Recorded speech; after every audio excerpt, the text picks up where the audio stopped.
그러나 오늘 두 가지 이름 속에서 우리가 알 수 있는 거, 왜 이걸 다뤘느냐. 18장은 특별히 이드로에 대한 이야기가 나오니까, 그러면 하나님께서 왜 이드로를 통해서 결국은 방침을 가르친단 말이죠. 라는 거. 왜 제가 아까 이것도 하나님이 주신 일반적 은총이라고 그랬느냐, 왜 지혜라고 그랬느냐를, 그걸 알게 하는 중요한 대목이 이름 속에 들어있다는 거죠. 그게. 다시피 뭡니까? 이드로라고 하는 것은 탁월하다라는 말이거든요. 뛰어나다, 탁월하다. 그러니까 이드로가요, 이런 방침을 줄 수 있는 하나님의 뭐예요? 원래 타고난 그런 것들이 있다 이거지요. 그죠? 우리가 이런 이 세상에서의 탁월한 것들이 있잖아요, 인간들이요. 그 인간들의 탁월함, 인간만이 탁월한 게 아니지 않습니까? 우리가, 뭐예요? 전도서에도 그런 표현을 썼고 그랬습니다만은 솔로몬이 뭐예요? 타조가 왜 저기를 해놓고 그냥 신경도 안 쓴다고 그렇게 표현해 놨어요. 하나님이 지혜를 안 줬다는 거야, 타조에게는. 그러니까 저기 알 놔놓고는 신경도 안 쓰는 거야, 이게, 타조는요.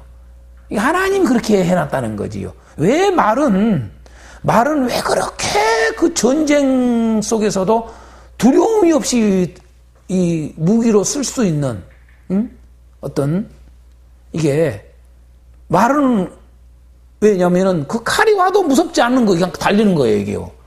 그게 왜 그러냐. 하나님이 그렇게 해놓은 거지요. 말이 무슨 뭐 대단해서 그런 게 아니라. 그러니까 그런 모든 것들, 그 일반 은총이잖아요. 그 일반적 지혜라고 그래요, 그걸요. 예? 그래서 그러한 것들을 하나님은 주어서 그들을 통해서 하나님은 살아가는 데 있어서 우리로 하여금 다 이용하게 해놨다는 거예요. 돕도록. 이게. 마찬가지라는 얘기죠. 이드로가, 왜 이때, 하필이면 이때 왔냐. 이것도 다 하나님의 어떠한 섭리 속에 들어있는 거지요. 그래서, 모세가 그 지도자의 역할을 잘 감당할 수 있도록, 했던 거. 그 이름 속에 들어있다는 거예요. 탁월하다. 뛰어나다. 이게 이드로의 이름이고, 루엘이라는 이름은 하나님의 친구라는 뜻이에요. 하나님의 친구. 이게. 그러니까 여러분요, 그냥 있는 사건이 아니에요. 아시다시피 이드로는 누굽니까? 모세의 장인 이드로는 제사장이었잖아요. 미디안에. 제사장이었어요. 그래서 이 이드로를 통해서 하나님이 이스라엘 백성들을 인도하심에 대한 도구로 우리에게 18장을 보여주고자 기록됐다. 그걸 좀 우리가 놓치지 말라고 제가 이걸 다루는 거예요. 이게요. 자, 그래서 제목을 단다면 뭐예요? 18장은? 중심 단어는 이미 알았죠. 중심 단어는 자, 오다예요. 근데 그냥 오다 그러지 말고 듣고 오다. 이게 듣고 오다. 그렇죠? 소문을 들었어요. 그죠? 소문을. 어떤 소문이요? 이스라엘 자손들에게 하나님께서 그 출애굽을 시키고 어떻게 하셨다라고 하는 이 소문을 들은 거예요. 이게 소문을 듣고 지금 뭐예요? 예, 온 거예요. 그러니까 듣고 오다예요. 하나는. 그 다음에 뭐예요? 보고 가르치다예요. 보고 방침을 가르치다. 이게 두 단락으로 되어 있어요. 두 단락으로. 18장은. 그래서 듣고 오다, 그 다음에 보고 방침을 가르치다. 이게 중심 단어입니다. 이드로에. 그래서 제목은 모세의 장인 이드로가 오다. 이렇게 그냥 해도 돼요. 18장의 제목을. 모세의 장인 이드로가 오다. 자, 와서 가르치다. 이래도 돼요. 와서 가르치다. 자, 그래서 그 두 가지를 나눠서, 이것은 간단한 문제니까 빨리 하겠습니다. 자, 모세의 장인 이드로가 첫 번째, 하나님께서 이스라엘에게 행하신 모든 일을 듣고에다가 밑줄 치세요. 듣고 모세에게 오다. 이게 12절까지 단락입니다. 듣고 오다예요. 모든 하나님께서 행하신 일, 이스라엘 자손에게 행하신 그 일을 듣고 모세에게 이드로가 오게 돼요. 자, 거기서 조금 더 구체적으로 보겠습니다. 세 가지로. 첫 번째, 1번. 첫 번째, 이드로가 듣다예요. 듣다. 이드로가 뭘 들었어요? 하나님께서 이스라엘에게 행하신 일을 들었어요. 이드로가 그냥 올 상황이 아니에요. 우리가 조금 추측을 해보면은요, 이드로하고 그 이드로의 딸이, 그 다음에 자기 손자죠. 그러니까 게르솜하고 엘리에셀, 모세의 자녀들, 두 아들, 사실요, 내가 볼 때는 삐졌을 거예요, 삐졌어요. 십보라가 뭡니까? 아내 십보라가 두 아들을 데리고 따라가다가 낭패를 당했거든요. 우리가 이미 알다시피 앞에서 보면 낭패를 당했어요. 모세가 하나님의 사명을 받아서 애굽을 향해서 갈 때 미디안에서 다 데리고 갔는데, 데리고 가니까 하나님이 모세를 죽이려고 하는 사건이 벌어지잖아요. 죽이려고 하는 사건을 보고 뭐예요? 십보라가, 아내 십보라가 어떻게 됩니까? 아들 갖다가 얼른 할례를 시켜가지고 당신은 피난편이라고 하면서 가게 돼요. 떠나요. 이 말은 뭐냐라면, 이 피난편이라는 말을 왜 썼느냐? 할례를 안 해서 하나님 죽이려고 그랬다. 이건 너무 성경을 잘 모르는 거예요. 이름 오늘 말씀 18장을 통해서 또 알 수 있는 거예요. 뭐냐 하면은, 할례를 안 해서가 아니라, 다시 말해서, 그러면 뭐예요? 할례 시켰으면 같이 데려가야 될 거 아니에요. 근데 왜 여기서 떨어졌는가를 알아야 돼요. 그때 아내가 당신은 피난편이라고 한 말은 뭐예요? 자, 할례 백성이라 그 말이에요. 다 할례 백성이란 무슨 말이에요? 당신은 하나님과의 언약 백성. 다시 말해서 당신은 하나님밖에 몰라, 이 말이에요. 이게 당신은 하나님이 중요하지, 이런 식이요, 식기약에서. 그러고 두 자녀 데리고 다시 집으로 돌아갔던 거예요, 십보라가요. 이게.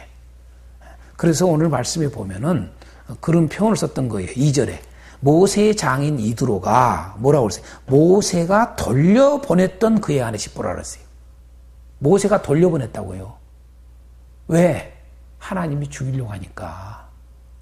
이해가 됩니까? 돌려보냈다고. 모세가 돌려보냈다고 그랬어요, 여러분요. 모세가 돌려보냈다. 십보라와 그의 두 아들을 돌려보냈더라. 돌려보내가지고, 여러분 보세요. 생각할 때 어떻겠어요, 여러분? 얼마나. 보고도 싶고 그렇겠지만은, 여러분, 그냥 온 게 아니라는 거지요. 이스라엘이 행하신 소문을 듣고 오게 됐다. 그걸 우리가 좀 알 필요가 있습니다.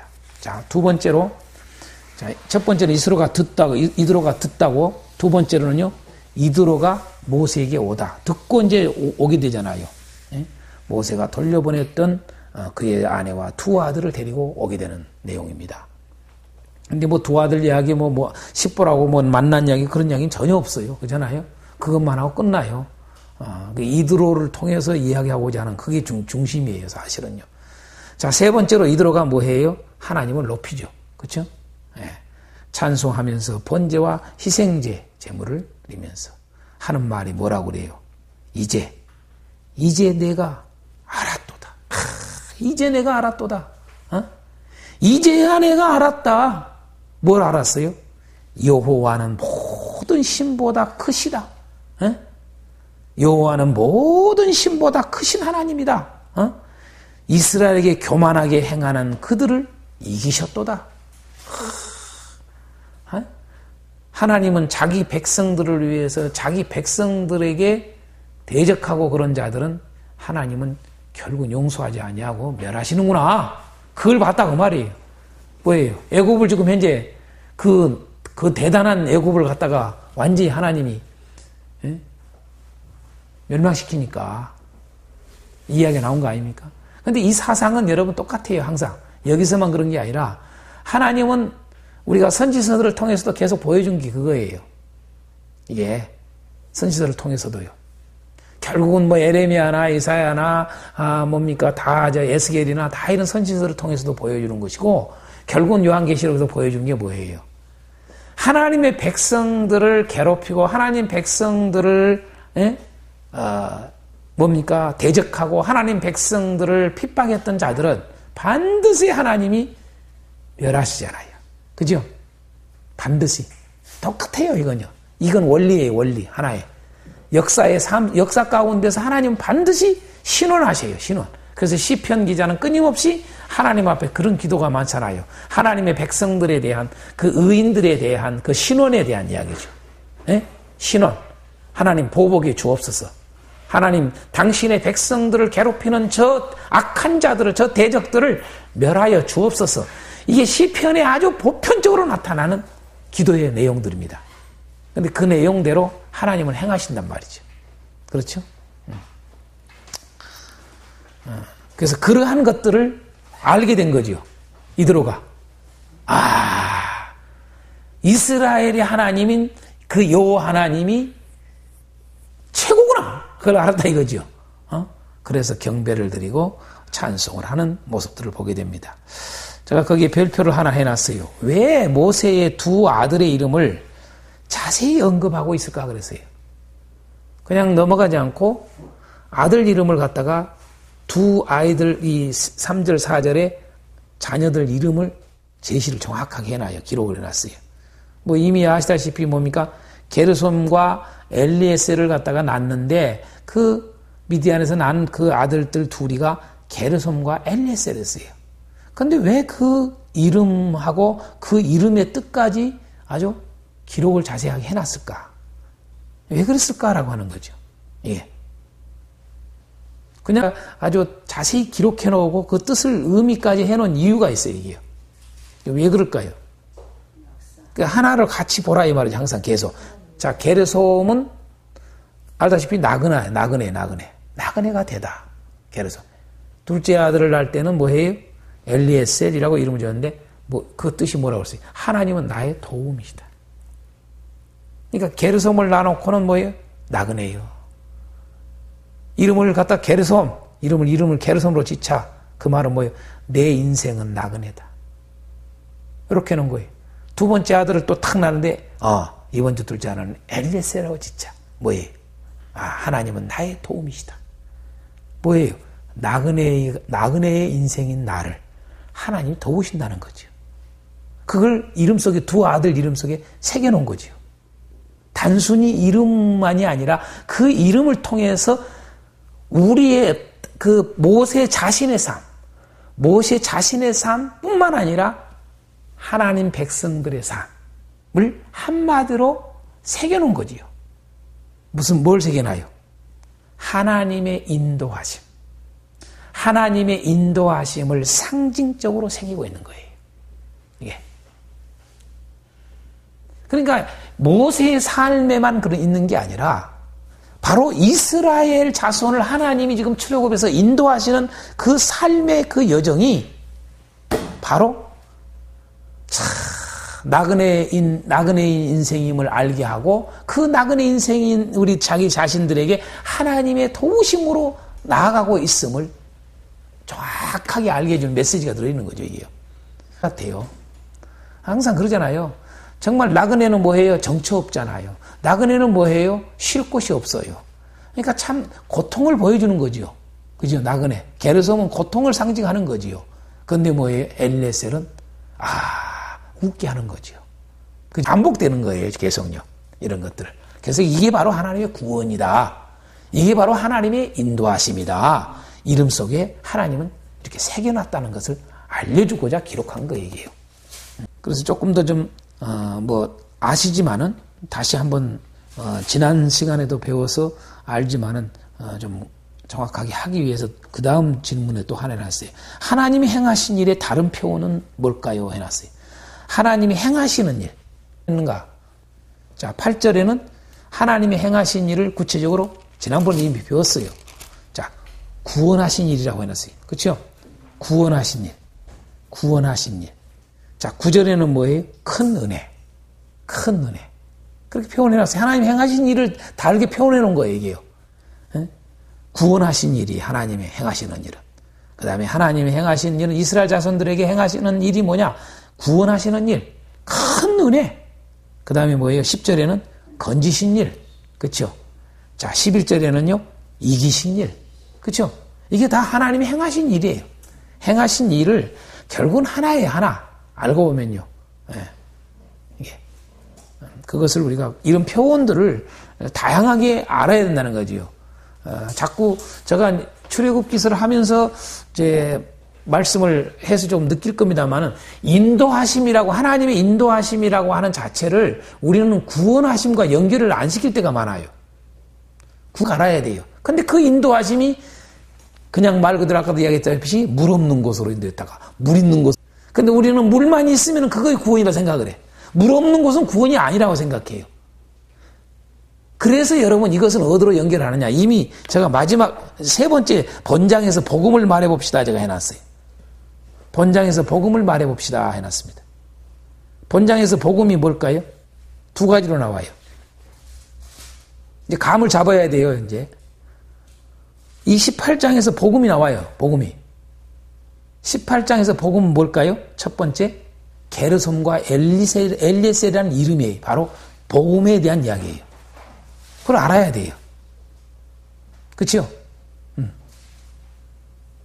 고난과 구원이에요. 이게 게르솜은 고난을 의미하고 엘리에셀은 구원을 의미하는 거예요. 그렇죠? 그러니까 다시 말해서 이걸 다른 말로 말하면 복음, 다시 말하면 하나님의 인도하심이에요. 네. 우리는 인도하심이라고 하는 의미를 구원하심과 연결을 못 시키는 경우들이 많아요. 사람들은요. 이것을 우리는 출애굽기서가 아주 낱낱하게 보여준다는 거죠. 놀랍게도. 그렇죠? 엄청나게 많이 쓴단 말이에요.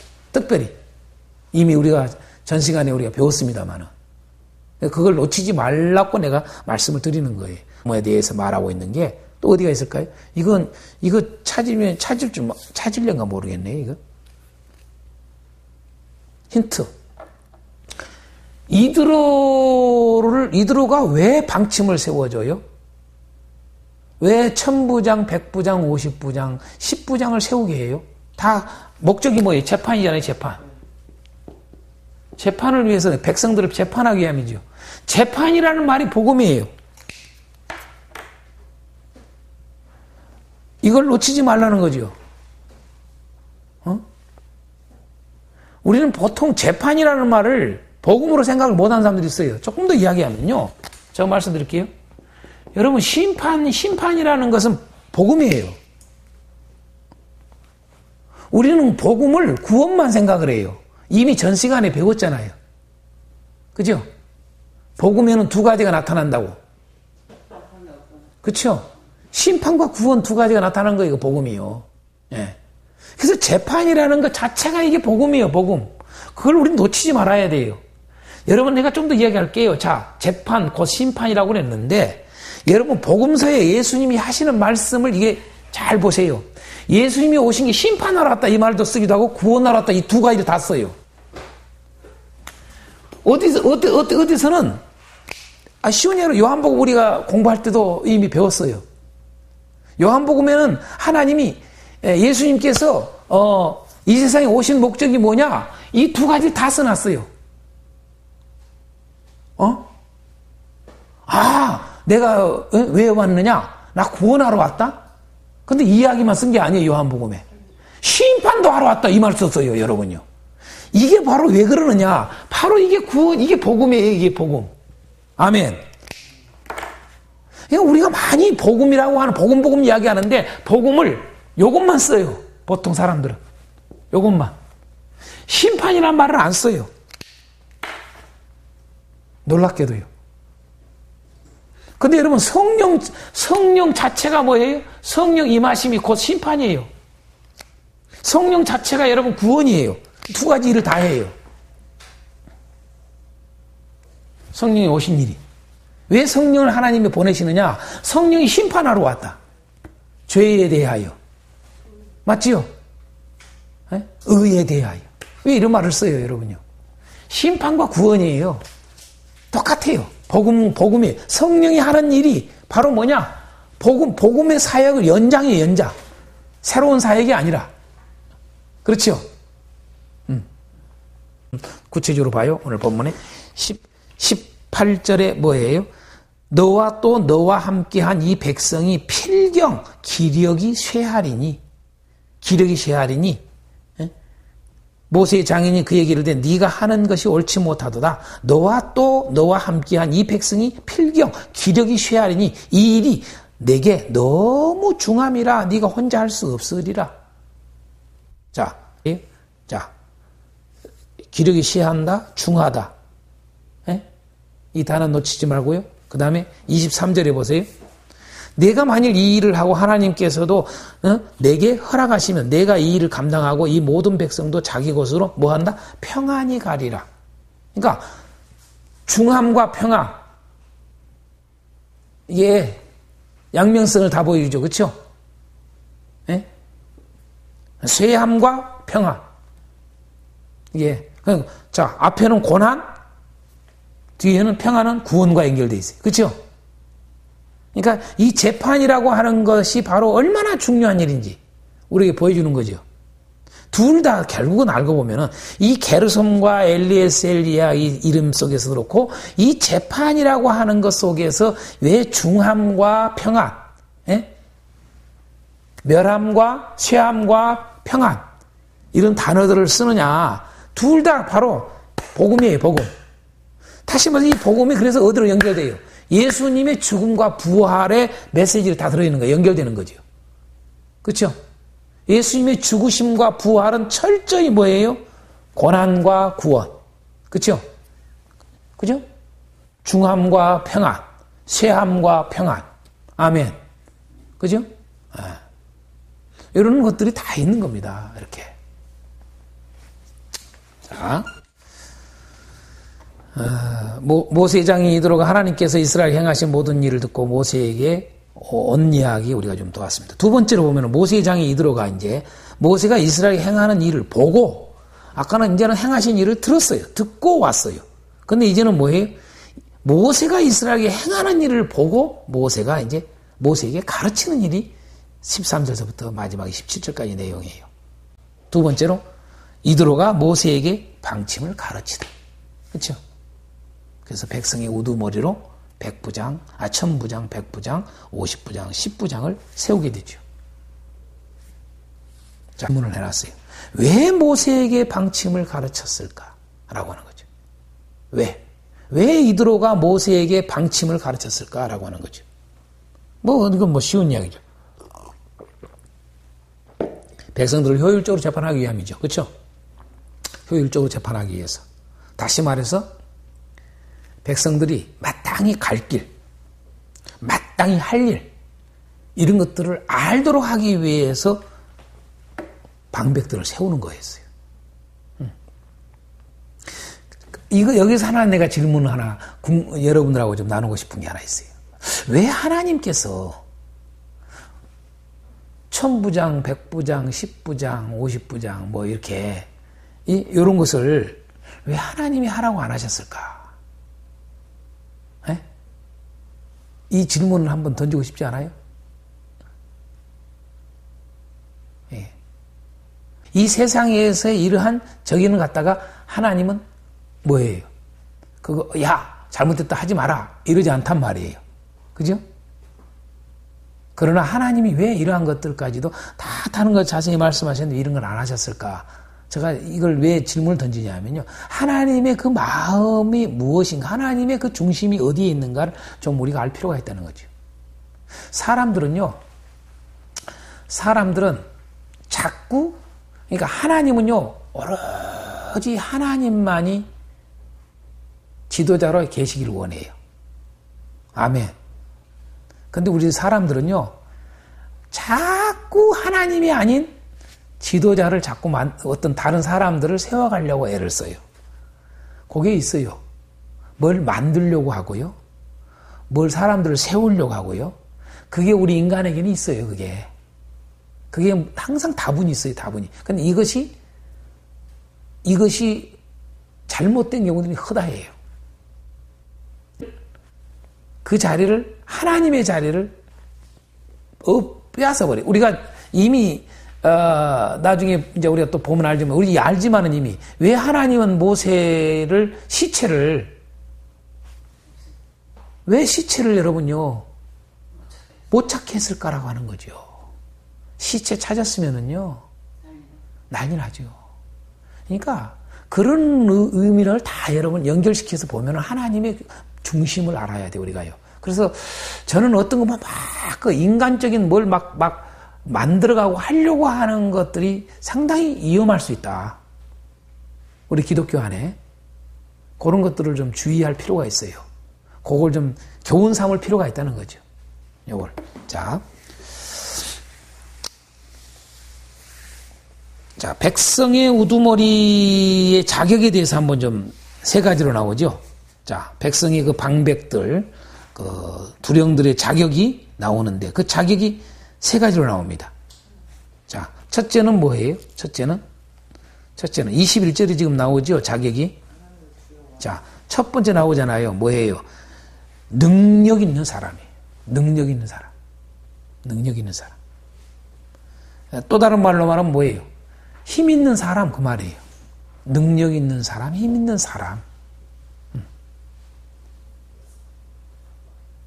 이제 이게 나중에 보면은요, 백성들의 이 우두머리 방백들이요, 결국은 뭐가 됩니까? 이게 보면은 단순히 재판만 하는 게 아니라 그 자기들의 그 지파에서 여러분 끌고 가요, 다. 그죠? 그 민수기 이제 우리가 그 싸움에 그 모든 내용들 속에서 보면은 이 두령들이 또 다 나온단 말이에요. 그러니까 그런 것들이 먼저 우리가 알 필요가 있어요. 아무거나 한 게 아니라 그냥 힘도 없고 그런 사람 한 게 아니에요. 힘이 있어야 돼요. 능력이 있어야 돼요. 보통 우리 교회 안에서도 그렇고 어떤 뭐 노회나 총회에서나 이런 것도 마찬가지로요. 보면은요. 그냥 좋은 게 좋은 것이지 그냥 돌아가면서 하면 된다고. 무진장이 좋은 것 같은데 그게요. 무진장이 어리석은 거예요. 그게요. 보면은요. 그 역할을 감당할 수 있는 사람이 하게 해야 돼요. 예? 그게 하나님 앞에 합당한 거라 그 말이죠. 근데 우리는 그게 하나님 앞에 합당하다 생각을 안 하고 어떻게 생각을 해요? 예를 들어서 노회장도 여러분요. 노회장도 왜 노회장도 여러분 노회는 어떤가 모르겠습니다. 우리 노회 같은 경우는 어떻게 돼요? 그 노회장을 갖다가 당회가 돼 있지 않으면 노회장이 안 돼요. 노회장을 할 수가 없어요. 이게 당회가 돼 있어요. 장로님이 있고 이렇게 해서 당회가 구성이 돼야 돼. 당회가 없으면은 아무리 노회장을 하고 싶어도 그 연수가 오래돼 가지고 이제 그 노회에서 어른이 됐다 할지라도요. 당회가 안 돼 있어. 조그만 교회가 적다 보니까 당회를 구성을 못 해. 그러면은요. 노회장 할 수가 없어요. 아무리 그 선배고 올해 노회에서 제일 1순위가 됐다 할지라도 안 돼요. 그래서 이제 보다 보면 어떻게 하느냐? 노회장을 하고 싶은 분들은 이제 당회를 만드는 거예요. 하고 싶어서. 그렇지 않은 사람들은 이제 당회를 안 만들어요. 그런데 보세요. 여러분, 우리가 왜 그런 것들이 있느냐? 다시 말해서 왜 당회가 있고 이런 것들을 기준을 삼았을까? 그게 나쁜 게 아니에요. 다시 말해서 우리가 보통 보면은 교회에 좀 사이즈 좀 있고 좀 그런 사람들이 역할들을 하도록 임원들을 하게 하잖아요. 그게 그냥 있는 게 아니에요. 필요해요. 이게 아무도 힘도 없고 그냥 교회에 힘도 없고 그런 분을 갖다가 세워놔봐요. 노해요? 발전 안 돼요. 여러모로요. 뭐 그러면 또 이런 얘기 할 거예요. 뭐 장단점이 다 있을 수 있지 않느냐. 그러질 않아요. 왜? 능력이 있는 힘 있는 사람. 그게 지도자지요. 지도자가 힘이 하나도 없는데 무슨 지도자예요. 뭔가 좀 파워가 있어야 될 거 아니에요. 그렇잖아요? 지도자가. 다시 말해서 우리나라의 지도자도, 우리나라 지도자 아니라도 여기 전주시 시장 하나 세워도 아주 해리해리해. 그거 세우겠어요? 힘이 있어야 되죠. 능력이 있어야 되죠. 그럼요. 그런 거예요. 그러니까, 그건 뭐냐라면 그걸 끌 수 있다 이 말이죠. 사람들을. 그래서 첫 번째로 능력 있는 사람이에요, 이게. 힘 있는 사람. 두 번째가 뭐냐라면요. 하나님을 두려워하는 사람. 오늘 성경에는 보면 이렇게 되어 있어요. 능력 있는 사람들, 곧이라는 말이 없어야 돼요, 이거. 이게 개혁판에도 있지만은 개정판에는 상당히 뭐냐라면은 언어를 더 생각을 해서 많이 번역을 했거든요. 개혁판이. 그런데 이 곧이라는 이런 것들은 원어에 없어요. 없는데 이런 걸 해놓은 거야. 이게. 제가 왜 이제 이런 것을 원어를 찾느냐 그러면은 저는 딱 성경을 그냥 우리 한글 성경을 읽으면은 이해가 안 되는 거예요. 이게 왜 이해가 안 되냐? 21절. 온 백성 가운데 능력 있는 사람들 그래 놓고는 그 능력을 뭘로 했느냐라면은 하나님을 두려워하는 사람. 그걸 능력이라고 해놨어. 여러분 이해가 됩니까? 안 맞아 이게요. 개념상. 맞죠? 저는 이렇게 일반적 우리 한글 성경을 볼 때에 앞뒤에 이게 논리적으로 이해가 안 되면 그때 원어를 보는 사람입니다. 저는요. 그럼 정확해요. 내가 딱 생각했던 대로 이게 문제가 있구나. 그럼 원어 보면 딱 나와요. 정확해요. 고시라는 단어가 없어요. 그 구분됩니다.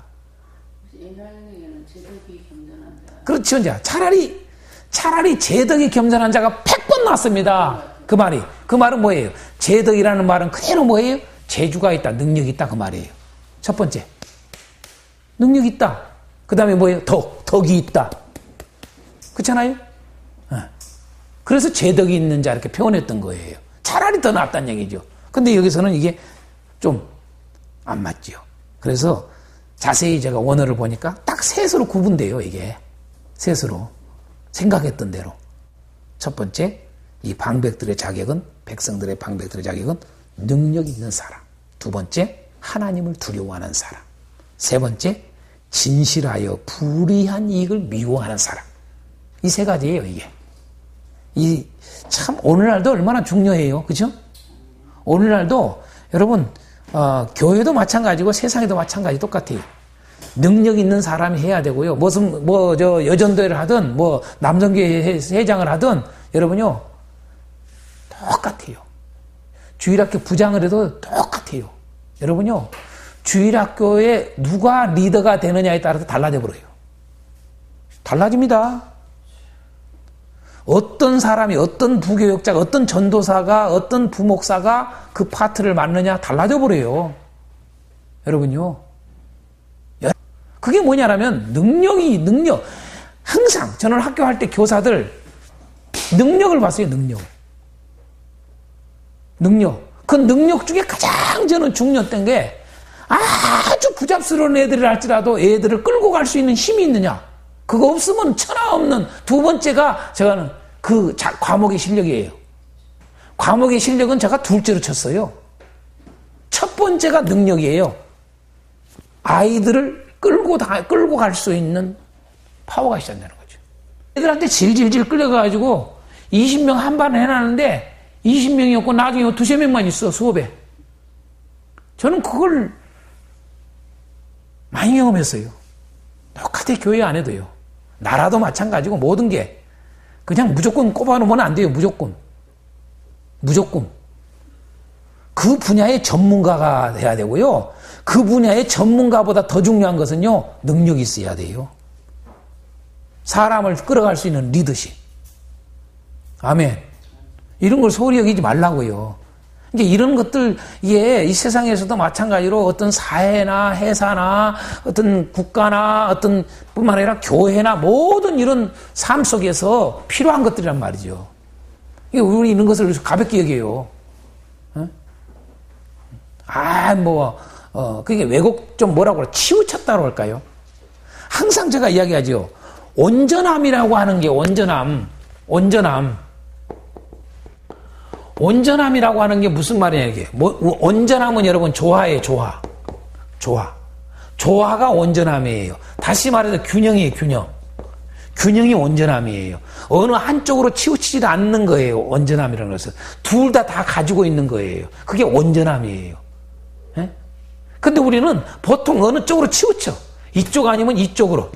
극단적인 게 강해요. 그러니까 교회가 신앙생활이 그리스도인의 삶이 오늘 하나님의 백성들이 여러분 온전치 않음이 드러나는 거예요. 지도자뿐만 아니라. 아멘. 그래서 제가 설교도 마찬가지예요.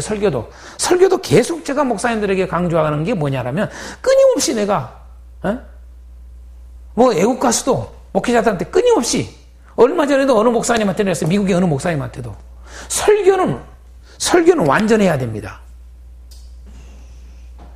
설교가 설교가 완전하지 않으면은 다 99%를 잘했는데 1%만 문제가 있는 말을 들어갔다 할지라도 그게 죽이는 겁니다, 영혼을.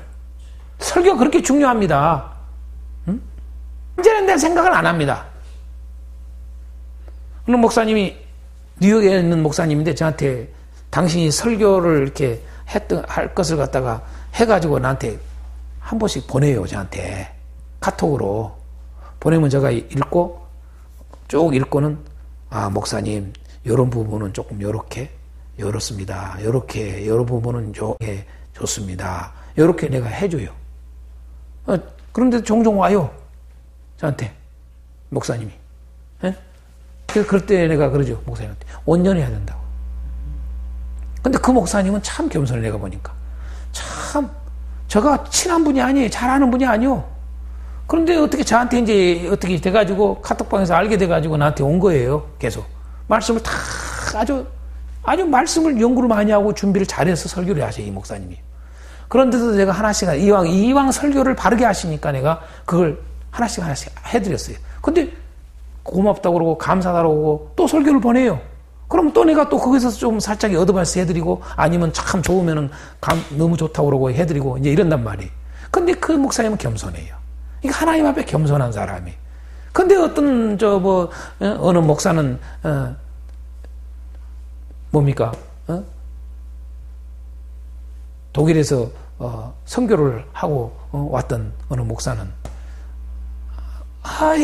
뭐냐라면은 쉽게 하면서 아주 교만 터져요. 교만이 터져요. 하나님 말씀을 아주 우습게 자기 마음대로 해서 그래요. 그래서 잘못됐다고 내가 이야기해 줬어요. 근데 가지고 말씀 가지고 장난치를 하려고 그래요. 내가 그래서 너는 앞으로 나한테 그런 자세로 교제하기 힘들다. 똑 잘라버렸죠. 온전해야 돼요. 온전해야 돼요.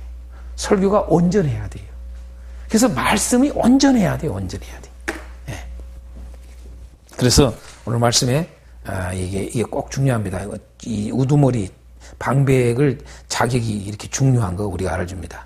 자, 그래서 결론은 뭐냐라면 장인 이드로의 모세에게 오문, 장인 이드로가 모세에게 오문, 하나님의 세밀하신 인도하심을 계속 보여주는 것이다. 꼭 이걸 잊지 말고요.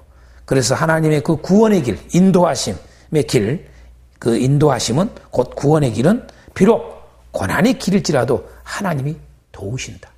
평안을 주신다. 라는 사실을 우리에게 알려줍니다. 자, 좀 잠시 쉬었다 하겠습니다.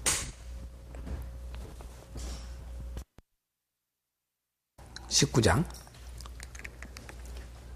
자, 첫 번째 질문에 언약의 또 다른 표현은 뭘까라고 해놨습니다. 언약의 또 다른 표현. 또 다른 표현이에요. 언약의 또 다른 표현을 어떻게 했어요? 하나님의 말씀이죠. 그렇죠? 하나님의 말씀이 언약이죠. 또 뭐예요? 하나님의 계명. 그냥 계명 그러지 마세요. 하나님의 언약. 하나님의 언약. 하나님 말씀. 하나님 계명. 이게 언약이에요. 하나님의 언약. 또 다른 말로 하나님 법규. 예. 또 다른 말로 하나님 율례. 하나님의 율례. 또 다른 말로요? 이걸 또 다른 말로 뭘까요? 이것을 한마디로 말해서 뭐라고 할까요? 예? 이게 복음이에요, 복음. 이게 복음으로, 그래서 이게 복음으로 연결을 시키는 거예요. 언약이 곧 복음이라고요. 예. 베드로전서 1장 25절에 그러잖아요. 복음 곧 하나님의 말씀이니라. 그렇죠?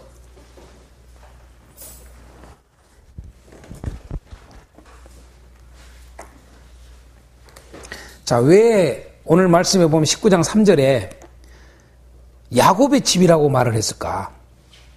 이렇게 썼어요. 3절 모세가 하나님 앞에 올라가니 여호와께서 산에서 그를 불러 말씀하시되 너는 이같이 야곱의 집에 말하고 이스라엘 자손들에게 말하라. 여러분, 이스라엘 자손들에게 말하라 그러면 되지. 또 뭐 야곱의 집이다 그 말이에요. 그렇죠. 이걸 잊지 말라고 한 거예요. 이스라엘 자손 한 번만 할 때면 될 텐데 굳이 야곱의 집이라고 표현을 한 것을 우리가 잊지 말아야 돼요. 야곱의 집에 말하고. 다시 말해서 하나님께서 이 야곱의 집은 뭐예요? 언약관계에 있는 거거든요. 언약관계. 예. 그래서 야곱의 집이라고 표현을 쓴 겁니다. 자, 19장에서 중심단은 뭐 같아요? 이미 아까 했죠? 19장의 중심 단어는 19장에 하나님의 강림하심이죠. 강림.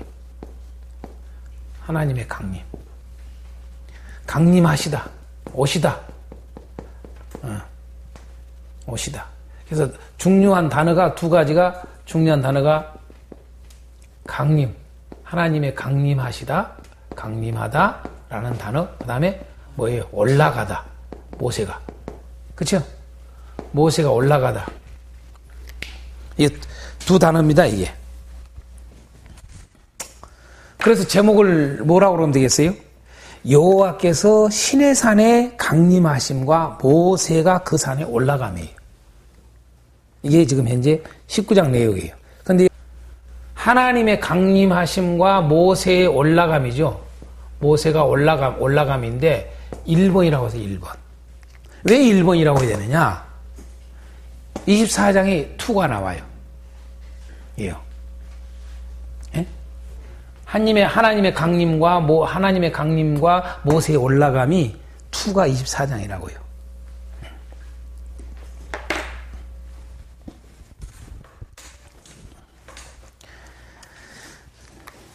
예. 오늘 이 19장에서는 이제 두 가지를 우리가 좀 배울 필요가 있습니다. 첫 번째는 하나님 언약 백성에 대해서 우리가 좀 배우고요. 그 다음에 하나님의 강림과 그 백성들이 취할 태도에 대해서 두 가지를 좀 우리가 배웁시다. 오늘 본문의 말씀을 통해서. 자, 첫 번째로 하나님 언약 백성의 의미가 뭔가라고 하는 거예요. 언약 백성의 의미. 제가 참고로 베드로전서 2장 9절까지 같이 넣어놨어요. 언약 백성에 대해서 우리가 조금 하기 위해서 했는데, 자, 언약 백성의 의미가 뭘까? 의미 세 가지요. 누가 하나님 언약 백성이에요? 하나님 언약 백성이라는 의미가 뭘까요? 언약 백성이라는. 그렇죠. 그렇죠. 첫 번째가 하나님의 소유가 되다예요. 하나님의 소유가 되다. 그게 언약 백성이에요. 그죠?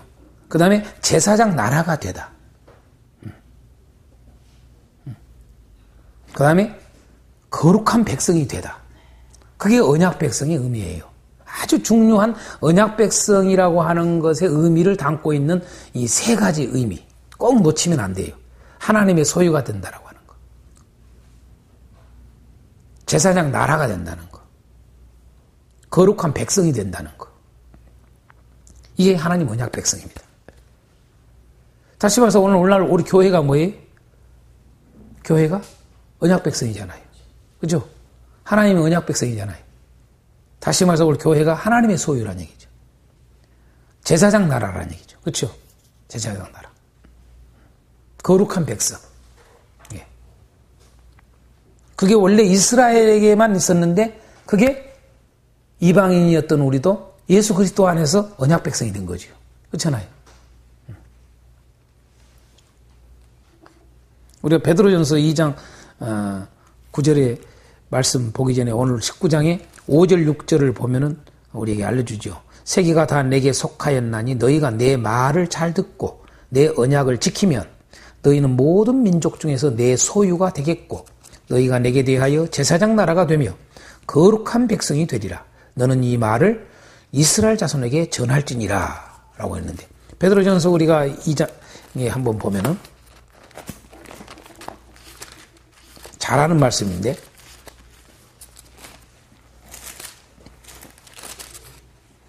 베드로전서 2장 9절에 이렇게 나옵니다. 그러나 너희는 택하신 족속이요 왕 같은 제사장들이요 거룩한 나라요 그의 소유가 된 백성이니 이는 너희를 어두운 데서 불러내어 그의 기이한 빛에 들어가게 하신 이의 아름다운 덕을 선포하게 하려 하심이라. 너희가 전에는 백성이 아니더니 이제는 하나님의 백성이요 전에는 긍휼을 얻지 못하였더니 이제는 긍휼을 얻은 자니라. 교회를 향해서 하는 말이죠. 그렇죠? 우리 교회가 이스라엘에게 하나님이 언약 백성이 된 것처럼 오늘 우리 교회가 그리스도인들이 하나님의 언약 백성이 된 거죠. 그래서 우리가 이 세 가지를 늘 잊지 말라는 거죠. 하나님의 소유, 제사장 나라, 거룩한 백성. 그런데 요건 다 알아요. 베드로전서 2장 9절의 말씀을 얼마나 많이 이용해 먹는지 몰라요, 사람들이. 그렇죠? 다들요. 아, 우리는 하나님의 소유요. 우리는 제사장 나라요. 우리는 거룩한 백성이요. 이야기를 해. 그런데 보세요. 자격이 아무에나 주는 게 아니야, 이 말이죠. 자격이 있어요, 자격이. 그 자격의 조건이 정확하게 있죠. 언약 백성이 되는 자격 두 가지죠. 사실 뭐 두 가지가 아니라 하나는 말이 한마디. 알고 보면. 자, 오늘 말씀이 뭐라고 그래? 하나님 말씀을 잘 듣고 잘 듣는 자가 언약 백성이 되는 자격이.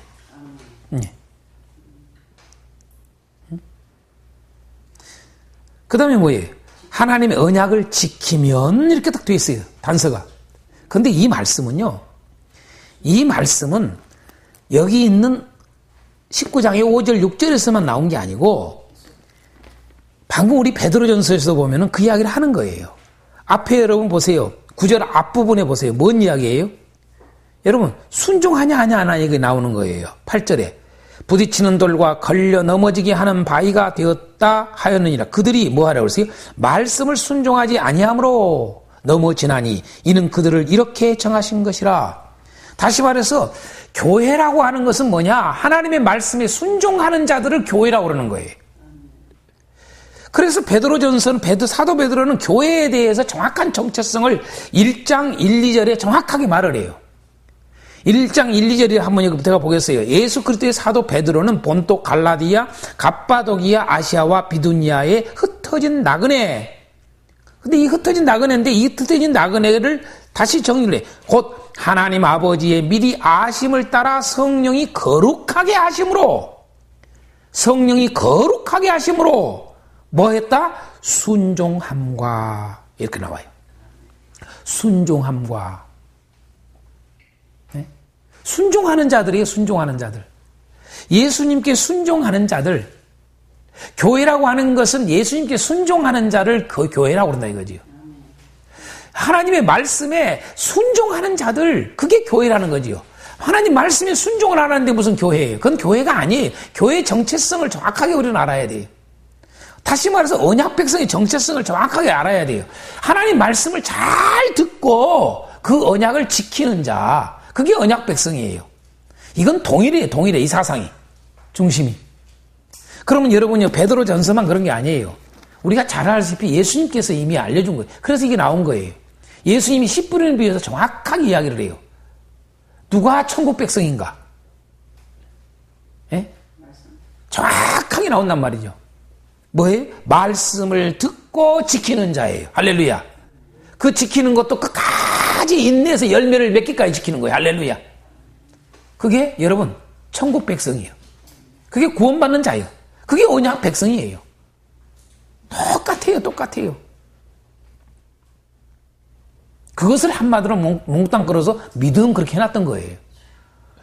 우리는 이 언약 백성에 대한 자격을 놓치면 안 돼요. 우리는 이렇게 말씀대로 안 살고 그 언약을 지키지도 않으면서 말씀을 지키지도 않으면서 그걸 지키지도 않으면서 내가 하나님 소유라고 생각하고 있고 제사장 나라고 생각하고 거룩한 백성이래요.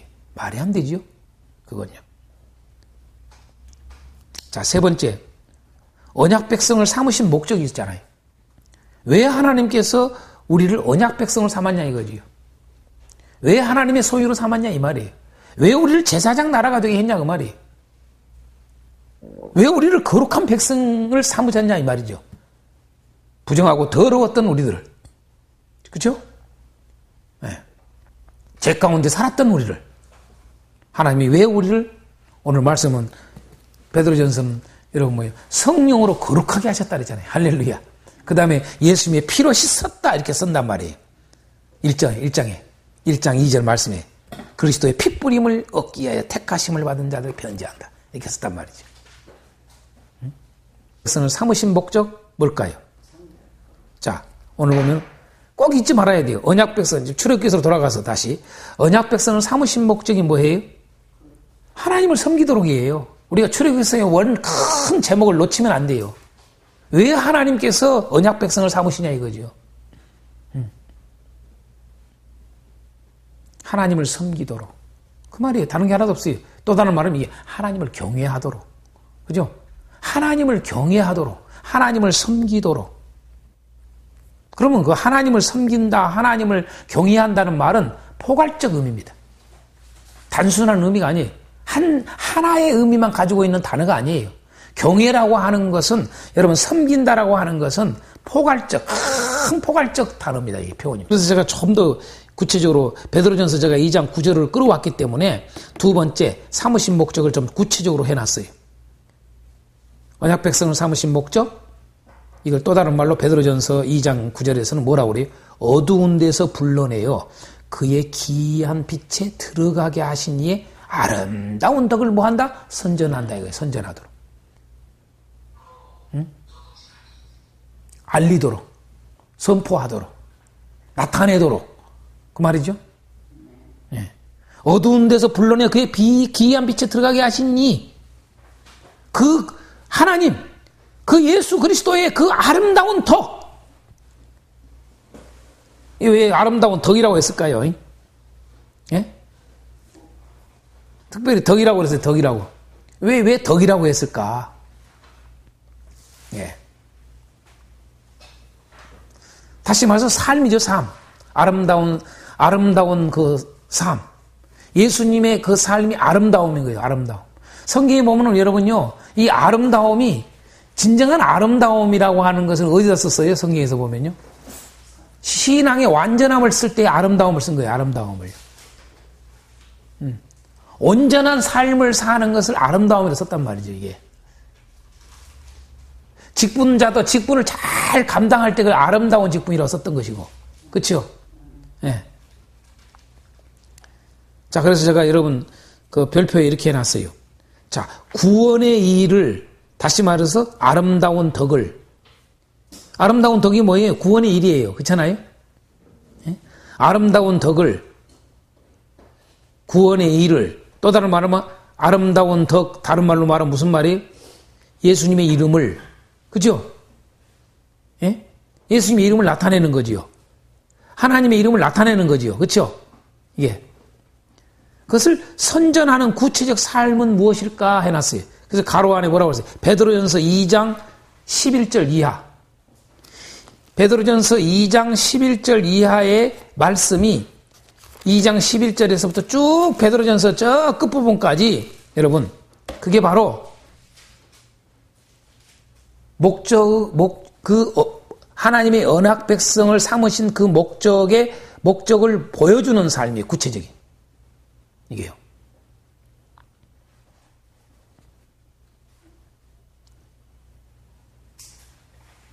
그래서 제가 몇 가지를 읽어서 베드로전서의 말씀을 구분을 해놨어요. 우리는 언약 백성 이야기를 하는데 그 언약 백성의 삶에 대해서 너무 간과를 해요, 보면은. 언약 백성이 뭐냐?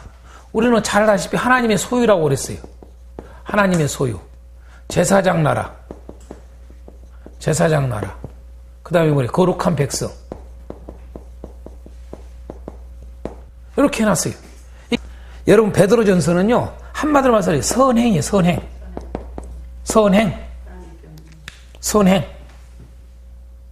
네? 선행이에요, 선행. 선을 행하는 거예요. 모든 삶에 있어서의 선을 행하는 거예요. 그게 언약 백성의 증거예요. 네. 그걸 그렇게 끌고 가요. 사도 베드로만 그런 게 아니에요. 여러분, 노마서에 여러분 잘 보세요. 노마서에 여러분 칭의를 이야기하면서 결국은 칭의가 뭘로 연결되느냐? 선행이에요, 선행. 예? 맞습니까? 안 맞습니까? 로마서 12장서부터 16장까지 선행이에요, 선행. 그러니까 칭의와 선행은 끊어지질 않아. 나누면 안 돼요, 절대로 나누면. 칭의 따로 이야기하고, 여러분요, 칭의만 강조를 해요, 칭의만, 사람들은. 여러분, 칭의가 여러분 선행으로 연결되지 않으면 그 사람은 칭의가 받은 사람이 아니에요. 의로움을 받은 사람이 아니라고요. 우리는 꼭 알아야 돼요. 그 사람이 이 땅에 살아가는 삶 속에서 선을 행하느냐 안 행하느냐, 그게 그 사람이 의로움을 받았냐 안 받았냐 증거예요.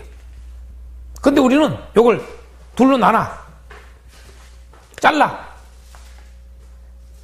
오직 구원은 칭의에만 놔버려. 선행을 약화시켜버려서 약화를 시켜버려. 아예 없애버리거나. 우리 개신교의 역사에 선행을 약화시켜버렸다는 사실. 나는 여기에 대해서 분노해. 견딜 수가 없어, 성경을 보면요. 성경 구약 신약을 전체를 봐요. 철저히. 선행은 여러분, 선은 아무 데서나 쓰는 게 아니잖아요. 선은. 오직 하나님에게만 쓰는 거예요, 선은. 아멘. 인간에게는 선이 없어요. 노마서가 처음부터 끌고 가잖아요. 3장에 의인은 없나니 한 마리도 없다. 선을 행하는 자도 한 마리도 없다. 그게 죄인의 모습 아닙니까? 근데 뭐예요? 예수 그리스도로 말미암아서 믿는 자에게 여러분요, 의로하죠. 그러니까 선과 의인은 떨어질 수가 없는 거예요. 선과 의인은 끊어질 수가 없어. 이 단어는요. 선, 이 하나님의 거예요. 하나님의 삶. 인간에게 이게 없어서 문제거든요. 그 예수 그리스도가 오신 이유가 이걸 이루기 위해서 온 거예요. 이거 의를 이루기 위해서, 선을 이루기 위해서. 그게 언약 백성이에요. 언약 백성. 오늘날 우리 기독교가 이런 것들을 성도들에게 명확하게 가르치지 않는 거예요. 얼마나 여러분 선해요. 그리스도 안에, 여러분 교회 안에 진짜 선한 사람들이 착해요. 있어요. 그런데 착하지 않는 사람들이 더 많아요. 내가 지금까지 보면. 우리 목사님들 세계에서 착하지 않는 목사가 나는 얼마나 많은지 몰라. 진심도 안 하고요. 정직하지도 않고요. 아이고, 징그러워. 단호하게 우리는 생각해야 돼요. 언약 백성이라는 말을 우리는 다들 이번처럼 쉽게 생각을 해. 언약. 그건 언약 백성이 아니요. 가만히 보면요. 없어요.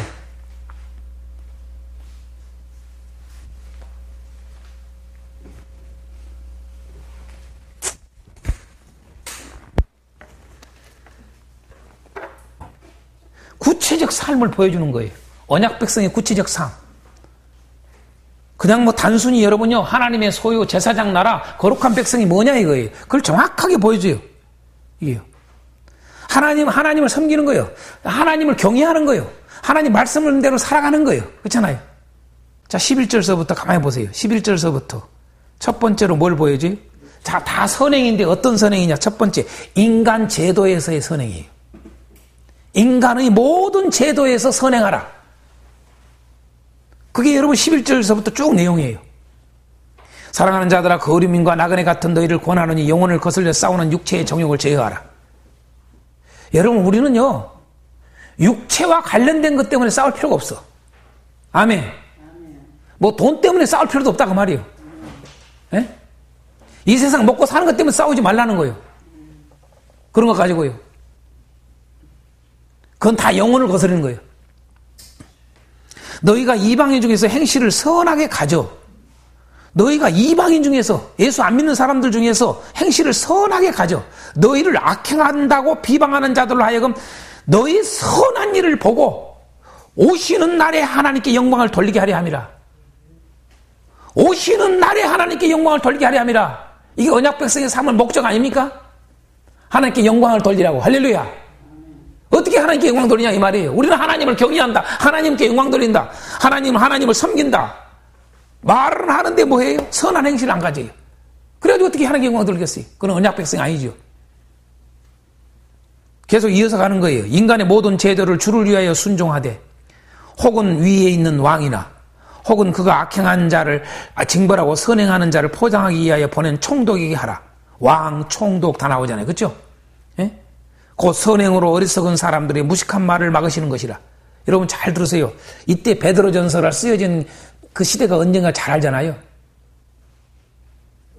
로마 네로 황제 시대입니다, 이게. 그런데 그 시대에 여러분요, 황제에게 순종하라고 그러고요, 총독들에게 순종하래요. 복종하래요.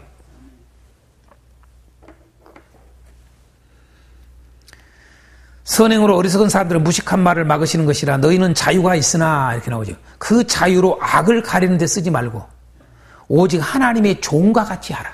종. 무슨 같이? 종처럼 하라. 무사람을 공격해라. 무사람을. 형제를 사랑하고 하나님을 두려워하며 왕을 존대해라. 왕을. 생각해봐요.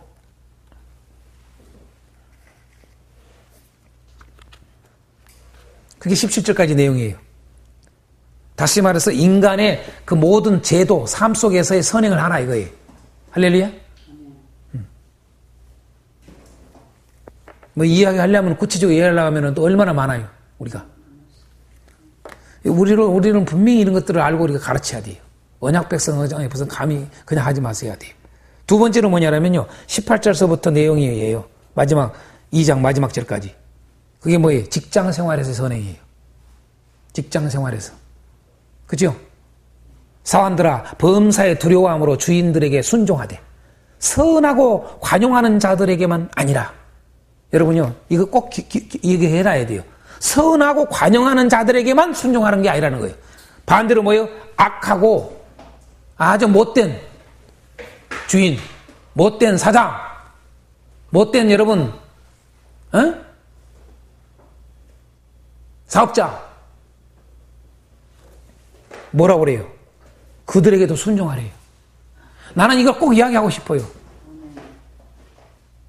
오늘 뭐 정규직이든 비정규직이든 예수 믿는 사람들이, 교회가 언약 백성들이 데모를 하는 건 나는 이해가 안 돼요. 용납이 안 돼. 언약 백성 아니요? 단호하게 가르치지 않나니까요, 이걸. 아니, 나오잖아요, 이렇게요. 선하고 관용하는 자들에게만 순종하는 게 아니라는 거죠.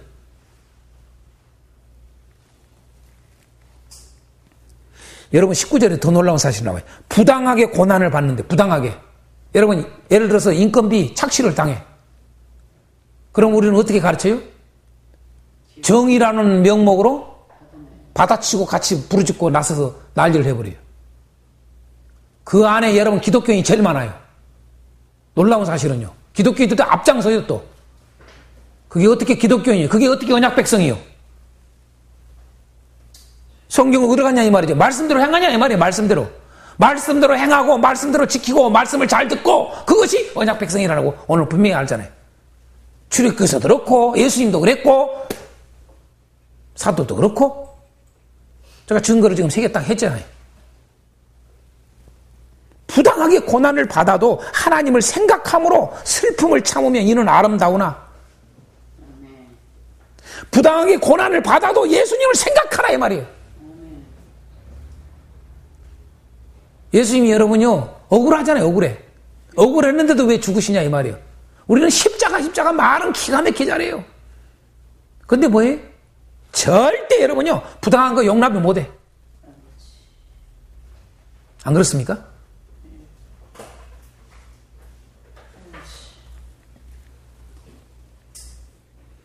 그러나 선을 행함으로 고난을 받고 참으면, 선을 행함으로 고난을 받고 참으면, 선을 행한다는 거. 착해야 돼. 좋은 일에 착해야 돼요. 세상에서 유일하게 착한 사람들은 누구다? 교회가 돼야 돼요, 교회가. 하나님만큼 착하실까? 하나님은 얼마나 착하셔요. 여러분, 하나님이 악하시면요, 인류는 존재할 수가 없어. 이미 멸종 끝났슈. 안 그래요? 하나님은 선하셔. 시편 기자가 끊임없이 말, 하나님의 선하시도다. 그 선하심 우리는 꼭 잊지 말아야 돼. 응? 그 원수 마귀도 그 여부를 보세요. 그냥 처음부터 없애버려야지. 여러분 마태복음 5장의 말씀대로 여러분 뭡니까? 하나님은 얼마나 선하신가? 악한 자들에게도 해를 주시고 선한 자에게도 해를 주신도다. 할렐루야. 놀라워요. 놀라워.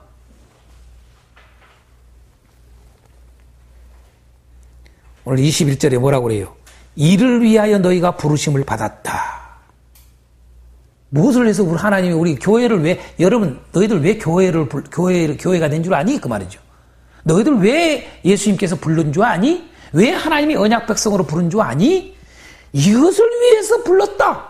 이것이 뭐예요? 선을 행하는 거예요. 아멘.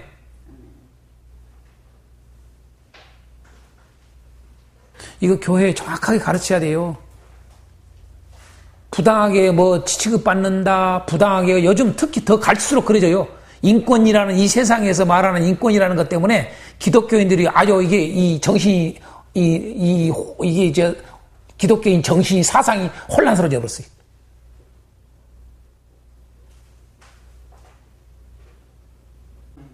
순종해라. 그걸 오늘 가르치고 있는 거예요. 예수님이 그렇게 했지 않냐? 그게 예수님의 아름다운 덕이다.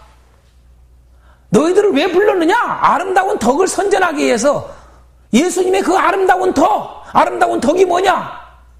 억울하게 부당하게 그 모든 조롱과 고통을 다 당해도 그들과 맞서 싸우지 않고 십자가에 피 흘려 죽기까지 선을 행했다. 그렇지 않았냐? 근데 너희들 좀 부당하게 봉급, 돈 조금 적게 받는다. 억울함 당한다. 그러냐? 그는 죄를 범하지 아니하고 그 입에 거짓도 없으시며 욕을 당하시되 맞대어 욕하지 아니하시고 고난을 당하시되 위협하지 아니하시고 오직 공의로 심판하신 이에게 부탁했다. 하나님께 심판했다. 부탁. 친히 나무에 달려 그 몸으로 우리 죄를 담당하셨으니. 응? 우리 직장 생활에서의 선행해야 돼. 자, 세 번째로 여러분요, 구체적인 삶이 뭘까요? 언약 백성이. 예? 3장 1절에서 7절까지 나오죠. 부부 생활에서의 선행이에요. 부부 생활에서 선행. 가정에서의 선행이라 그 말이죠. 부부간에도 선을 행해야 돼요.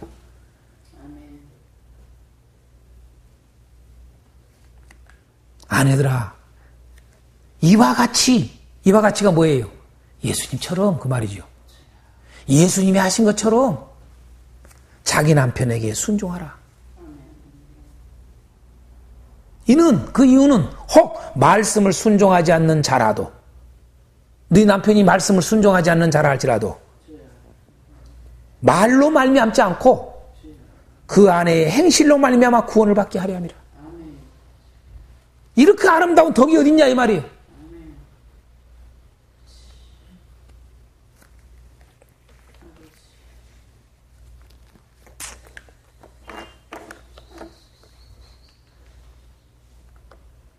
그러니까 여러분 2절에 보면 너희의 두려워하며 정결한 행실을 봄이라. 너희의 단장은 머리를 꾸미고 금을 차고 아름다운 옷을 입는 애모로 하지 말고 오직 마음에 숨은 사람을 온유하고 안정한 심령에 썩지 아니할 것으로 하라. 이는 하나님 앞에 값진 것이라. 자, 이 말이 무슨 말이에요? 여러분 우리가 갖고 해야 될 것은 진짜 여자의 그 안의 아름다움은 뭐다? 외모로만 가꾸는 게 아름다움이 아니라 선을 행하는 게 아름다움이라는 거죠. 선을 행하는 게. 응? 그러니까 참 여러분요, 그게 유행가지만 그 말이 정말 맞아. 그죠? 얼굴이 예쁘다고 여자냐? 마음이 고와야 여자지. 참 그 말이 맞아요. 저는 마음이 고운 여자가 좋더라고. 정말. 마음이 고운 여자가.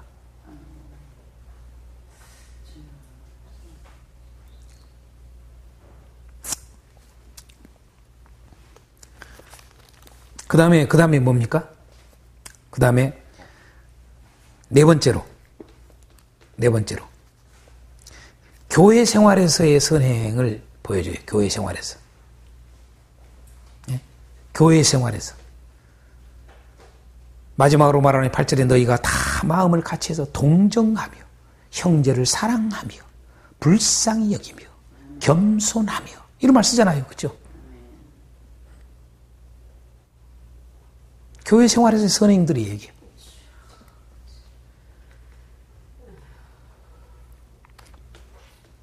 그리고 이제 그 쭉 이야기 나오고 이제 4장에 가서 뭐 이렇게 중복이 되어 있습니다만은 또 하나는 뭐냐? 일상생활에서의 선행이에요. 일상생활에서.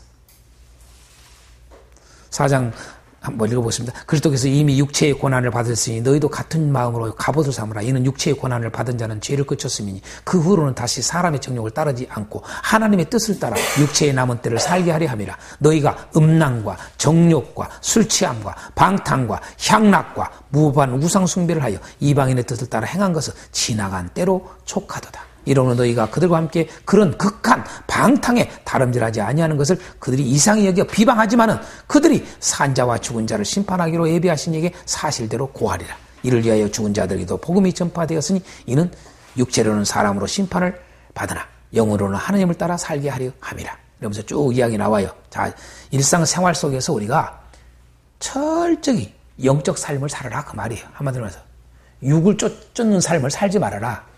영적 삶을 살아라. 응? 아멘? 그게 착한 것이 그게 보여줍니다. 구체적으로. 참고해서 그렇게 베드로전서를 쫙 가지고 이렇게 마지막까지 가르쳐도 됩니다. 자, 두 번째로 하나님의 강림과 백성들의 취할 태도에 대해서 잠깐 보겠습니다. 자, 하나님의 강림하심과 백성들의 취할 태도에 대해서 첫 번째 하나님의 강림하시는 모습. 하나님의 강림하시는 모습이 어떻게 강림하신가? 첫 번째로 어떻게 됩니까? 시내산에 강림하시죠. 그렇죠? 11절에 보니까 시내산에. 예, 신명기 5장의 2절 보면은 뭡니까? 이 시내산이 호렙산입니다. 같은 산입니다. 호렙산, 시내산 같은 거 알죠? 예, 같이 알고. 다시 말해서 지금 모세가 뭐해요? 떨기나무 가운데에서 첫 번째 하나님의 부르심을 접했었던 산이 바로 이 산입니다. 이것을 하나님의 산이라 표현하잖아요. 하나님의 산. 이번에 저 시내산 가서 보고 오셨죠? 시내산 보고 온 소감이 어때요? 하나님의 막 임재가 느껴졌어요? 성경에서 봤던 그 지문들이 실제가 됐다는 게 잔잔하다. 네. 자, 그런 지명만 성경에 그런 지명만 실제가 써요? 모든 것이 실제잖아요. 해가 있는 것이 실제고 성경대로 그렇잖아요. 바다가 있는 것이 실제고 놀랍잖아요. 바다가 그렇게 물이 저기에도 바다가 이게 이 육지를 절대 완전히 넘친 적이 한 번도 없잖아요. 그게 하나님 그렇게 해놨으니까 그렇게 성경 해놨잖아요. 그게 실제란 말이에요. 실제는 모든 기록하려면 방대하죠, 방대. 어마어마하죠. 자, 출애굽한 지 두 번째 하나님의 강림하심의 모습 속에 출애굽한 지 몇 개월 만에 3개월이 되어서 강림하시죠. 그렇죠? 1절에 나오죠. 3개월이 돼서 강림합니다. 그러니까 지금 현재 이런 여러 사건들이 있었지만은 불과 지금 현재 출애굽한 지 3개월뿐이 안 돼요. 이게. 자, 세 번째로 하나님의 강림하신 모습 뭡니까? 하나님의 강림하실 때 어떤 일이 벌어져요? 우레, 번개, 나팔소리, 빽빽한 구름, 그 다음에 불과 연기 가득 찼었죠. 이 산에. 그게 이제 쭉 나오죠. 우레 소리, 번개, 그 다음에 나팔 소리, 그 다음에 빽빽한 구름, 거기에다가 불과 연기가 막 그냥. 이건 무슨 뭡니까? 뭐라고 할까요? 그냥 꼭 이 비슷한 게 우리가 보통 불날 때 보면은 검은 데다가 불과 연기 기둥이 나오잖아요. 또 뭡니까? 화산 폭발할 때 또 그렇죠. 화산 폭발할 때도 그냥 빽빽한 구름과 같이 그렇잖아요. 이게 화산재가 올라올 때 그런 모습 속에서 불과 연기도 올라오는 엄청난 소리도 나오면서 이런 비슷한 것들. 그러니까 하나님의 강림하실 때 이런 모습들로 강림했던 것을 보여줍니다. 우레와 번개와 나팔소리, 빽빽한 구름과 불과 연기 쭉 나옵니다. 왜 이런 강경 가운데 강림하셨을까? 라고 하는 거죠. 왜 이런 모습으로 하나님이 강림하시냐 이거죠. 왜 이런 모습으로? 하나님의 위엄이죠. 위엄. 두려움이죠. 경외케 하는 거죠. 그렇죠? 두려워하도록.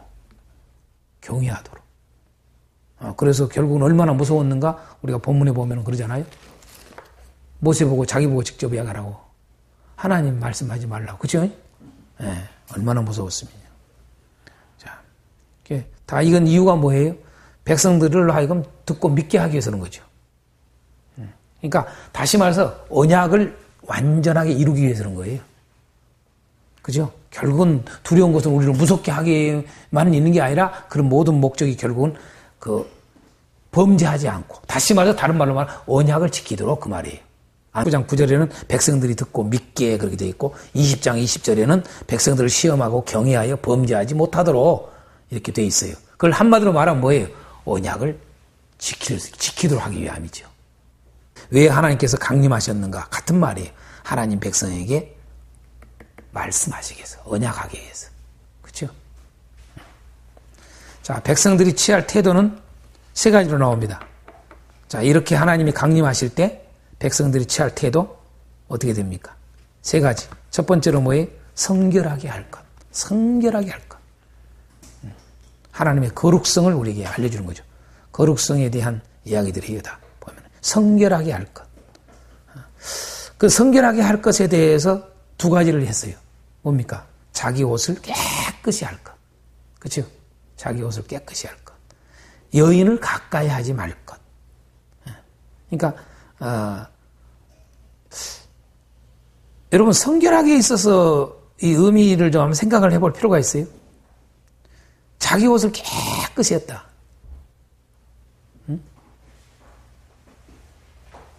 길과 관련된 거죠. 다시 말해서 뭐예요? 하나님을 맞이할 수 있는, 그죠? 맞이할 자세. 우리가 이걸 다른 말로 말하면 예수님은 복음서에서 뭘 썼어요? 여러분, 천국을 이야기를 할 때 뭐라고 그랬어요? 청함을 받는 자 이야기를 할 때, 청했는데 안 와. 상업차로 아니면 반일로 이래서 못 오고 저래서 못 온다고 그러니까 어떻게 돼요? 저 길 그냥 내거리 가서 다 무조건 아무나 오게 해라. 이제 초청을 했어요. 잔치집에. 데리고 왔는데 어떻게 돼요? 거기에 애복을 입지 않는 사람이 있었다 했어요. 그 너는 왜 애복도 안 입지 않느냐? 유구무원 했더라. 내쫓아내라. 이렇게 했단 말이에요. 바로 애복을 입지 않는 거 똑같은 거. 같은 개념이 이게요. 예. 그러니까 우리는 이 말이죠. 그 속에서 천국은 다 모두 청한다 이거예요. 천국은 누구에게나 다 청해. 예. 이스라엘 백성들이 자기들만 청한 줄 알았는데 자기들만 하나님이 부른 줄 알았는데 예수님이 그걸 보여주는 거죠. 누구나 다 부른다 이게 누구나. 너희들은 불렀는데 안 왔다 이거지. 그래서 누구나 예? 다 초청을 해. 근데 초청을 받았다고 해서 되는 게 아니라는 거죠. 단서가 붙는 거죠, 진짜. 애복을 입어야 된다는 거죠. 초청을 받아서 와서 되는 게 아니라 애복을 입어야 돼, 애복을. 여러분요, 이 애복이 뭐예요? 오늘 똑같은 거예요. 여러분, 자기 옷을 깨끗이 하고 하나님을 지금 대할 자들이 여러분요, 아무렇게나 대하면 되겠어요? 하나님이 거룩하신 하나님인데 여인을 가까이 하지 말아라. 그래서 그랬던 거죠. 성결하게 해라. 첫 번째로 언약을 서로 세울 때에도 이렇게 했다 그 말이죠. 언약을 세울 때도. 언약을 세우는 것만이 아니라 뭐예요? 언약을 지키는데도 성결이 없으면 언약이 안 지키는 거죠. 이런 거. 그런 게 중요한 거죠.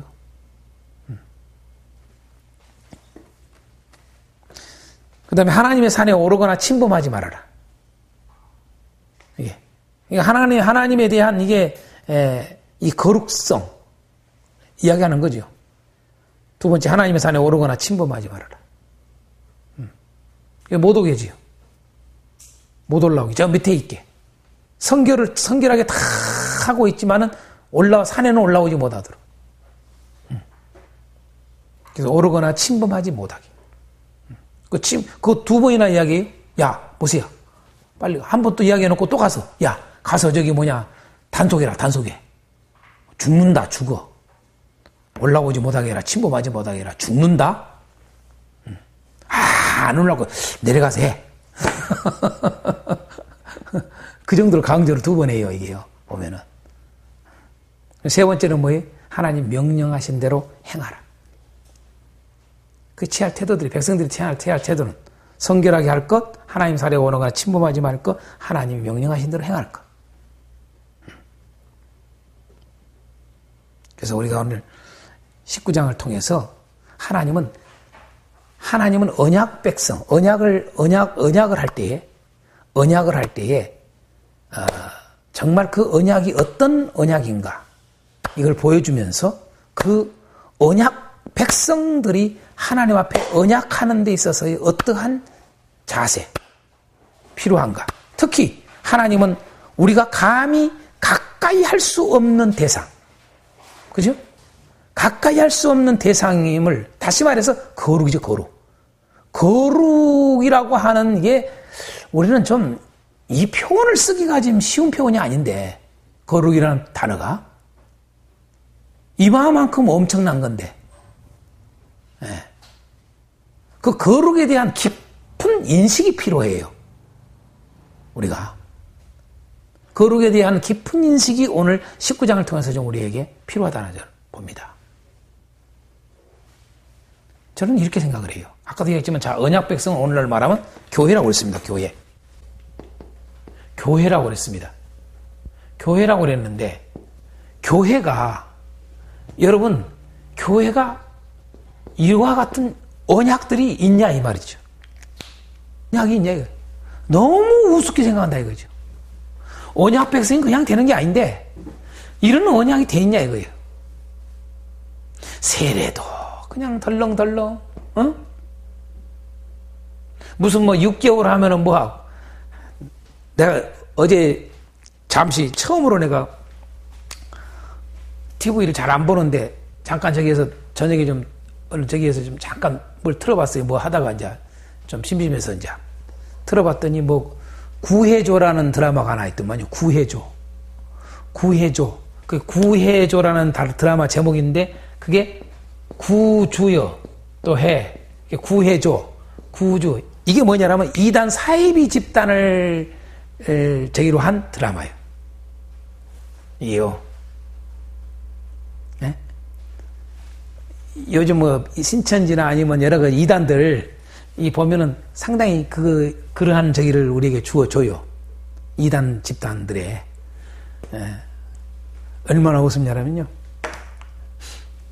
3주 훈련을 받아야 돼. 다시 말해서 그 교주를 만나려면은 신입을 해, 신입을 한테 3주 교육을 시켜. 3주 교육을 받지를 못하면, 좀 뵐 수 있도록 해달라고 그러면, 그냥 만나는 게 아니라 못 만난대. 그래서, 그 교주를 만나려면은 3주 과정을 교육을 받고 나서 그런 자에게 이제 만날 수 있다는 거예요. 나 그런 걸 보면서, 그래야 이런 과정을 다 해야, 새로운, 새하늘을 들어간다는 거지, 이제. 그런 걸 이야기하는 거예요.